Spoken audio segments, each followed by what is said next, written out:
As a boy, Zheng worshipped his father. This happens during the reign of Kublai Khan in ancient China, long before Europe ruled the seas. And his father, Liu Zhi, was a famous ocean explorer. Some people said he had seawater in his blood. By the time he was 40 years old, he was greater than any mariner before him.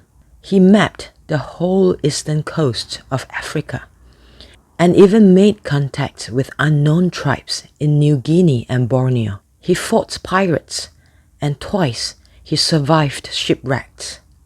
A great iron statue stood at the harbor of Tianjin to remember Liu Zhi. The statue was all Zheng had of his father, because Liu Zhi left Zheng at the age of 10.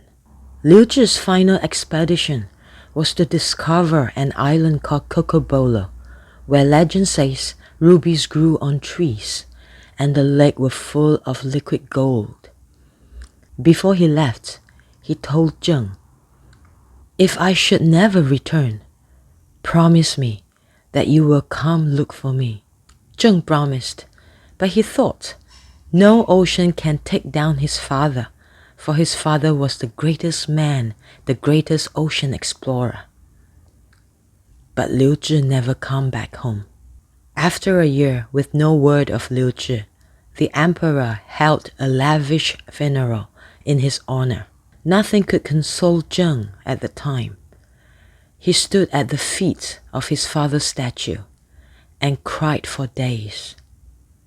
As he grew up, he began to hear stories about his father. As he learned more about his father, his opinion began to change. Liu Zhi has been a strange man, and towards the end of his life, he became even stranger. And rumors said that he had gone mad. Zheng's eldest brother told him, "Father would swim every day in the sea for hours, even in winter. He could hardly stay on land." And Zheng's uncle told him, "Your father even thought he could talk to whales, and once I thought he could speak their language." Zheng's mother told him, "Your father once wanted us to all live in an island out of nowhere. But that was ridiculous.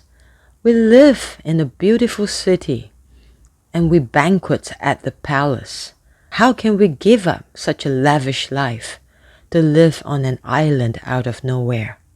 Liu Zhi, although had accomplished a lot during his early lives, but later he began to chase after fantasies. He led a voyage to discover an island with talking dogs, and he spoke of a place in far north of Roman Empire where lived women who could shapeshift and stop time. People thought he was crazy, and he stopped getting funding from the nobles for his voyages. So he started to fund himself with his own money, which almost led him and his family to bankruptcy. Before he went bankrupt, he dreamed of a mission to find Cocobolo in order to harvest its riches. Zheng saw how his father's eccentricities led him to a downfall, and he swore that he would never be like him. But there was seawater in Zheng's blood too. When he grew up, he too became a mariner, but he led no voyages to discover new lands. He was a practical merchant who looked after a fleet of trading ships. He never took risks. He would avoid the pirates and never strayed to unfamiliar waters.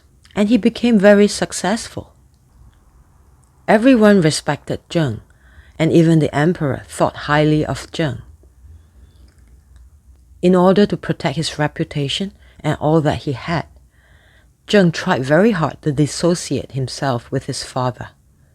He even changed his surname and pretended that they were not related. But the older Zheng got, it was harder.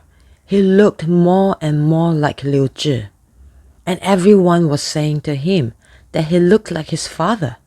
He even spoke like his father. So Zheng attempted to change himself. He changed the words that he used when he talks. He changed the way he walks. But he couldn't change his face, though. Every time he walked past the harbor of Tianjin, where his father's statue stood, it reminded him how much they look alike. So one night, he decided to bring the statue down. On his 30th birthday, the dreams began. Zheng was startled awake in the middle of the night, sweating. He started to feel guilty. He remembered he promised his father, "Come and find me